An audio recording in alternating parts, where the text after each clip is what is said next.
Hello, I'm Sophia, and welcome to What We Need to Know About Ukraine. Here, I learn about Ukrainian history, literature, and culture, and share my findings with you.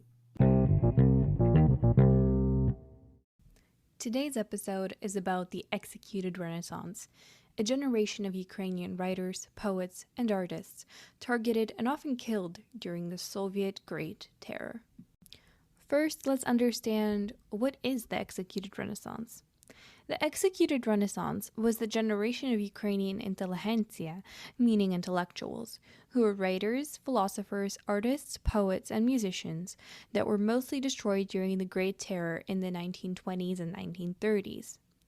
The word Renaissance means rebirth, and Stalinist regime had literally executed many of the Ukrainian thinkers and creators, making executed Renaissance. Ukrainians then did not call themselves as part of the executed Renaissance, but instead the Red Renaissance. But why are we talking about the rebirth of the Renaissance? Let's go back in time to the Russian Empire. As early as 1620s, Ukraine, as an ethnic group, was under constant attempts of structural erasure of language and culture. The Ems Ukaz was the Russian Tsar's secret decree that completely banned Ukrainian language. The decree was never officially overturned, but it stopped being heavily enforced only in 1905, after decades of enforcement.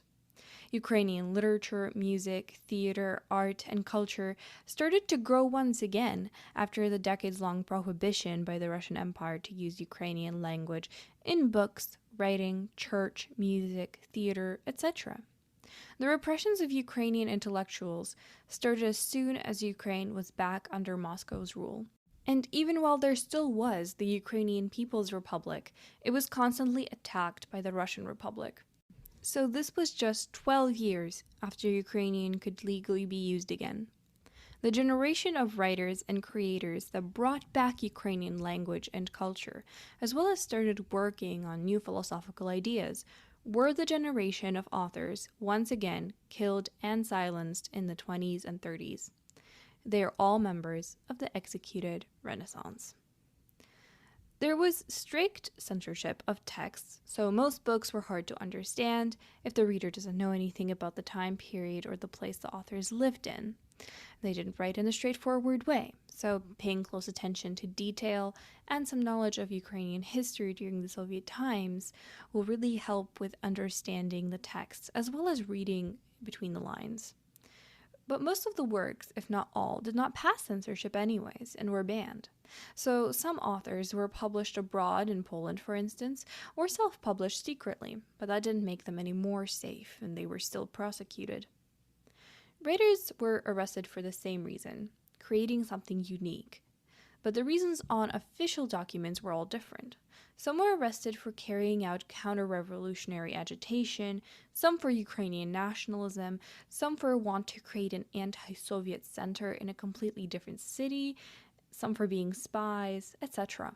It's quite obvious that all of these reasons are fake and made up. All these arrests and information were, of course, secret. Regular, so to speak, people did not know anything about this. But many knew about black cars coming unannounced and people disappearing never to be heard from or spoken of again. It was not an open fight, but secretive, vile attacks. So, what were these authors really arrested for? What were the things that Ukrainian writers were exploring in their works? And why did the Soviet government find it so scary and unacceptable? Well, the era of the executed Renaissance is the era of the creative individual.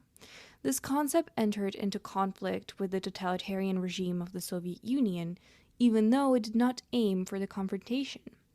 This is because the concept of an individual, let alone a creative one, did not have any place in Stalin's Soviet ideology. And Stalin knew the incredible influence that writers can have. He called them the engineers of human souls. The Soviets required obedience, but it was replaced by extreme individualism in the Ukrainians that were part of the targeted group. So their texts, which were prose, were divided into two general types, with and without plot. And in plotless works, the main things were not sentences, words, or actions, but the subtext, the spirit, the smell of the word, as one of the victims of the executed Renaissance, Mykola Khvylovyi, said. The style of strong feelings and penetration into the essence of the phenomena is called neoromanticism or expressionism. Authors also used elements of existentialism. They wrote in Ukrainian and talked of Ukrainian nationality, but it was not as significant as the search of the unique individual. Their works are about conscience and freedom. These people brought a lot of new and important ideas, as well as changes in literature.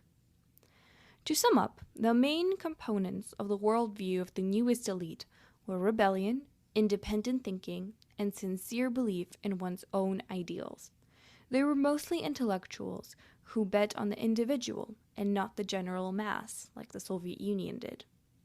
When the Communist Party realized this, it began to act with these methods: repression, arrests, and executions. Most of the artists and the writers were repressed, and many that did not escape were shot to death. Around 260 Ukrainian writers were imprisoned and or shot, both of which led to imminent death. And those are just the writers, not all of the other creative thinkers and artists. There is one place in particular which went from being the heaven of Ukrainian literary circles to their hell. The Slovo building, Slovo meaning word in Ukrainian, is a 6-story residential building in Kharkiv, the capital of Ukrainian SSR, built in the late 1920s by a cooperative of writers. Writers and journalists gathered in the chief editor's office of a well-known literature journal to work, talk, and discuss. In the premises at the same address, there were other institutions related to literature and mass media. All of them also became points where writers gathered. What's more is that some of the writers, along with their families, even lived in the same building after arriving in Kharkiv. It was here from 1933 to 1938 that 40 out of the 66 apartments in that building alone were targeted. More than 70 literary residents were repressed, 11 of whom were shot in the Sandramok tract. And in March 2022, the monument was damaged by a Russian missile. The permanent residents of the house are not the only ones arrested and killed. One of the arrested people that was just a guest in the building was Bahrianyi. And not only the writers, but their families were also sometimes murdered, their wives, fathers, and daughters. The Slovo house got a bad reputation. Soon, Bahrianyi called it a crematorium. Women were also subjected to repression and were part of the executed Renaissance. Although they are less known and talked about than some of the men, they also suffered the same. Poet and novelist Myroslava Sopilka was born near Lviv and was twice arrested by the Poles for allegedly supporting the Soviet government, and after she was arrested once by the Soviets for allegedly spying for the Poles. Interesting, isn't it? After the interrogations, she and her husband were sentenced to being fatally shot in 10 days' time. Another poet was Ladya Mohilyanska. She was 30 years old when arrested and sentenced to be executed, but that sentence was switched to 10 years of labor camp instead. The labor camp was inhumane and had horrible conditions, and it was also building a channel. When working there, the site caught fire, and the administration promised those who would fight the fire to have their sentence shortened. Ladya was one of the people who helped fight it and survived. She was not let go from the site, but no longer lived behind bars and barbed wire. A few years later, she was arrested for the second time, and this time she was executed. Of course, today I am focusing on literature, but other forms of art also felt the presence of repressions. Ukrainian plays and operas were also affected. The artistic experiments of the 1920s gave way to the unified, dictated aesthetics of socialist realism. This style was generally defined in terms of realism, popularity, intelligibility, and truthfulness, and was opposed to undesirable elements, all of which were vaguely defined, such as formalism, cosmopolitanism, and bourgeois decadence.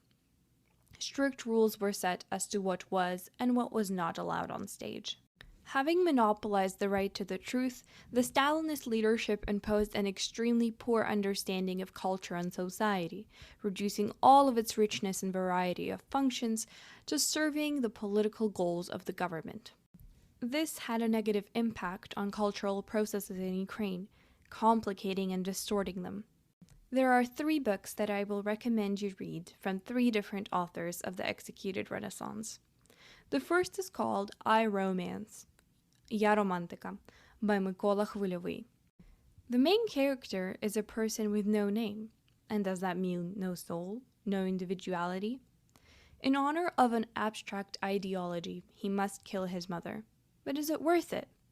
The author himself died by suicide in the Slovo building in 1933, after Mykola was not only affected by his friends' deaths, who were writers, and the imminent danger to himself, but also the Holodomor going on at the time, which is the genocide by hunger that affected all Ukrainians. The second book is The City, Misto, by Valerian Pidmohylnyi, which discusses the conflicts of different beliefs, once again examining character traits, human nature, and individualism. Valerian Pidmohylnyi was arrested a year after Mykola Khvylovyi. The reason stated was participation in the work of a terrorist organization that aimed to organize terror against the party leaders. He was then shot to death, and he was only 36 years old. The third novel I will recommend is Tiger Trappers, Khvylovyi, by Bahrianyi. This is a semi-biographical novel that is about the experiences the author went through during the age of the Soviet terror. The novel is concerned with the tragic lives of people in totalitarian countries. Bahrianyi, like many other Ukrainian authors, was arrested multiple times, jailed, tortured, exiled, and sent to labor camps. He managed to escape from one of his exiles back to Ukraine before being arrested again. He was only free when his health was failing him. Bahrianyi died at the age of 56 in 1963. The tragic fate of the generation of the 20s and 30s demonstrates all the strength of the Ukrainian spirit, its creative potential, the need for its own path, and the independence from the forceful influence of other countries.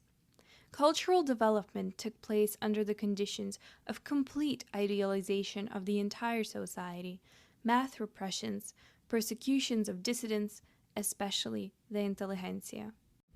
I will end with 2 quotes. Ukrainian poet Yevhen Pluzhnik wrote to his wife after being sentenced to death by a firing squad. I am writing to you as the sun is shining outside my window, and oh goodness, how difficult I find to restrain myself as not to scream about how good my life is, about how wonderful the future of a person who owns the right to that future is.